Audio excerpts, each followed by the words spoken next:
E o ministro Benedito Gonçalves, do Tribunal Superior Eleitoral, proibiu o presidente Jair Bolsonaro de utilizar em sua campanha imagens do discurso na ONU. O magistrado reconheceu não ser de competência da Justiça Eleitoral decidir sobre temas tratados pelo chefe do executivo na organização, mas disse ter tomado a decisão para preservar a isonomia entre os candidatos. Gonçalves ainda acusou Bolsonaro e sua campanha de serem recorrentes em extrapolar fatos que são gerados pelo cargo de presidente. O ministro determinou ainda que eventuais materiais já produzidos com o discurso sejam retirados do ar ou das redes sociais. É aquele que levou tapinha? É ele mesmo, ministro. Tá aí, tá explicado, tapinha, né? Tá retribuindo. A cena aí pra gente que lembrar. Tá retribuindo a carícia, os afagos, tal. Foi nomeado. Né? A gratidão é uma beleza, né? Para garantir a isenção dos juízes. Diga, Zé. Pois é uma situação muito complexa. Eu vou dizer aqui que a Constituição de 2008, de 88, ela não previa a reeleição. Isso nem foi muito discutido durante a Constituinte. O que foi muito discutido foi o tempo de mandato, que era de 6 anos o mandato do José Sarney, reduziram durante a Constituinte para 5, muita gente acha que ele pulou de 4 para 5, na verdade reduziram, né? E acabou em 4 anos, 5 anos para o Sarney e os outros 4 anos. Aí o Mendonça Filho, que era um deputado de Pernambuco, foi depois ministro da Educação e tal, ele apresentou a emenda, né, no governo Fernando Henrique que aprovou a reeleição. E ficou essa coisa inexplicada, quer dizer, uma Constituição que não previa reeleição com uma possibilidade de reeleição. E ninguém sabia como é que isso seria. No governo Fernando Henrique, ele era candidato, era governador, era governante, né, presidente da República, e pronto. Aí depois começaram as primeiras regulamentações. Essas regulamentações têm que ser feitas pelo Congresso Nacional. Não dá para o Tribunal Superior Eleitoral regulamentar assunto tão importante assim. Não é só o presidente da República, mas também o governador e o prefeito. Ou então define que há possibilidade ou obrigatoriedade de se desincompatibilizar. Não tem como separar o presidente da República e o candidato. É a mesma pessoa. O que não pode é usar recursos públicos, instalações públicas e assim por diante. Pela lógica e pela paridade de armas, né, que se chama, que é não produzir vantagens para nenhum. Mas a reeleição é legal. Ele é presidente da República. Como separar o presidente da República, que vai representar o país e abre uma assembleia importante como das Nações Unidas, de um candidato? É a mesma pessoa. Não dá. Aí ele vai lá e apresenta e vira. O máximo que o presidente Jair Bolsonaro fez foi tirar a faixa presidencial. E mesmo assim, as imagens foram proibidas. Estão querendo fazer que o presidente Jair Bolsonaro faça uma campanha secreta por ser reeleição. Você, Schelp, 2 minutos. No caso do discurso do presidente na ONU, não há dúvida, né? Fala-se muito em isonomia nessas decisões do TSE, né? Isonomia entre os candidatos, né? Uma tentativa aí de estabelecer um tipo de igualdade de oportunidades, de igualdade de capacidade, né, de chamar atenção, de se fazer ser visto, de fazer sua voz, sua mensagem chegar nos eleitores.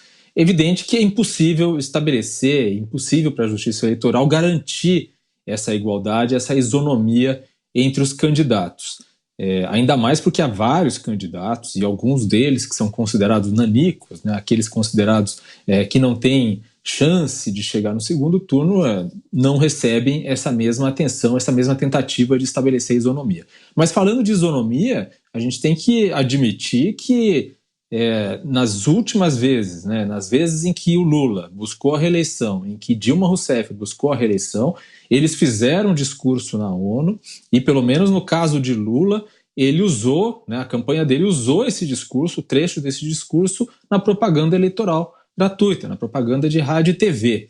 Então, não vejo sentido, e não tem como ver sentido em querer algo diferente para o presidente Jair Bolsonaro.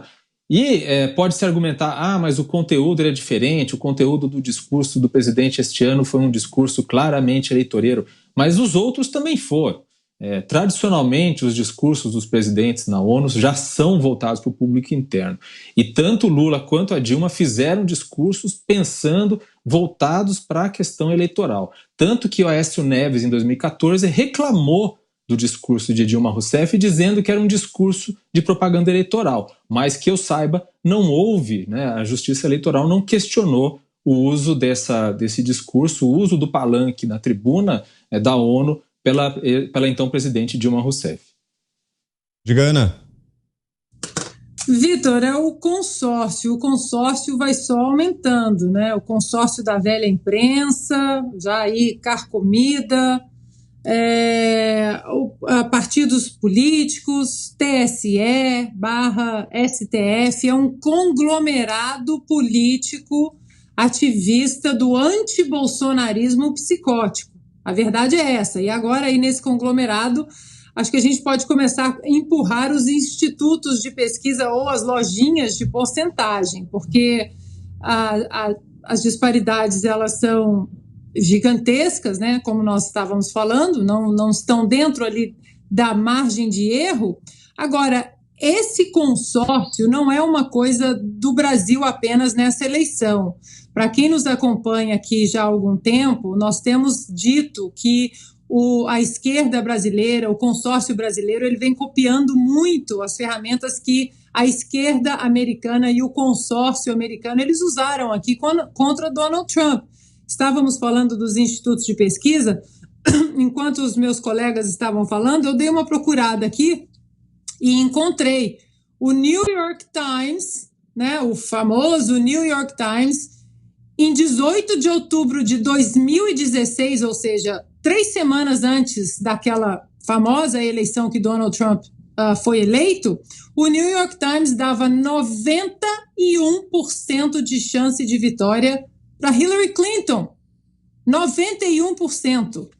E muitos até hoje continuam se pautando aí pelo New York Times, pelo Washington Post, correspondentes aqui nos Estados Unidos, de emissoras aí no Brasil, dizem que não, porque o New York Times disse 91% de chance de Hillary Clinton ser eleita em 3 de novembro de 2016. Então, Vitor, tá tudo aí. As ferramentas são as mesmas, os caminhos que eles querem pavimentar são os mesmos, e aí no meio desse caminho ativista, militante, desse consórcio todo, conglomerado de imprensa, institutos, partidos políticos, judiciário, aí apareceu uma coisa chata chamada povo que se apaixonou por política, e aí é preciso calar o povo, chamar de fascista, Ku Klux Klan, nazista, isso tudo aí que nós temos visto. O problema dessa gente é que o povo resolveu tomar as rédeas da situação. Para fecharmos, Fiuza, temos 2 minutos. O deu no New York Times, o famoso deu no New York Times, que era assim uma espécie de emblema, de algo importante que aconteceu, revelador, virou deu ruim no New York Times, Deu ruim no New York Times. Mentirada, deslavada na cara de todo mundo. Olha, eu me recuso a analisar isso com seriedade, porque é uma grosseria, uma piada. A maneira como essa imprensa resolveu se afundar e virar outra coisa, virar plataforma disso, anexo daquilo. O que eu posso fazer? Eu não desejaria, sempre digo aqui, eu torço por todos esses veículos, acostumei a acreditar. É a mesma coisa a gente está falando sobre a justiça, A justiça é justiça eleitoral. O Bolsonaro não chama mais de presidente, não, porque a justiça eleitoral ele não é presidente. O Bolsonaro não pode usar nada que o presidente Bolsonaro fez. O Bolsonaro, na campanha, ele tem que ser essa alegoria que para seguir aí o conglomerado citado pela Ana, que é a reunião entre o Charada, o Pinguim e o... Como é que é o nome do outro lá do bairro? O Coringa, O Coringa, o Charada e o Pinguim se reuniram Eu lembro de uma vez um episódio do Batman que aconteceu isso. Cada episódio era um vilão. Aí teve um lá que eles uniram todos.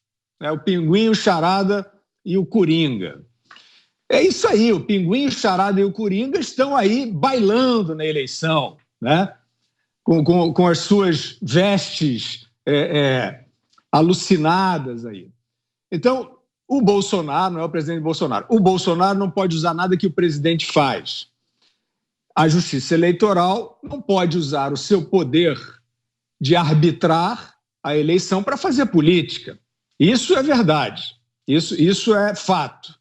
No entanto, a gente está vendo. Eu gostaria de saber o seguinte: é tudo gafe, né? O presidente vai lá na ONU e passa vergonha, não é isso? Fala coisas absurdas e inapropriadas.